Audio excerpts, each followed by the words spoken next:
Apple is one of the biggest and most interesting companies in the world right now, not for any new products, but for what's going on behind the scenes, because it is now the scenes. So Apple's turnover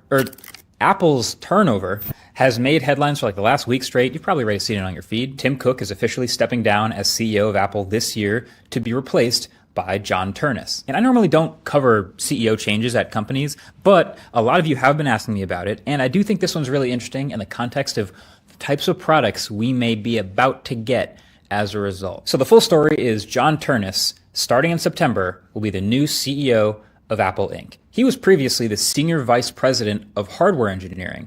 So the new Chief of Hardware, when he moves up, will be Johnny Sarugi, who was working as Senior VP of Hardware Technologies. He's the guy who's always in the chip lab, down in all those Apple keynotes, leading all the Apple Silicon stuff. And Tim Cook won't be leaving Apple. He'll just do the classic retirement move to Chairman of the Board of Directors. So first of all, we got to give props to Tim Cook where it's due. I mean, love him or hate him, that man stepped into probably the single hardest job in tech, which is you're going to follow up Steve Jobs. And while he is no Steve Jobs, he did it in his own way. He brought all of his supply chain optimization and business expertise to take Apple to ridiculous heights to be $1 trillion, then $2, $3, $4 trillion company through 15 years of wildly different economies and political climates.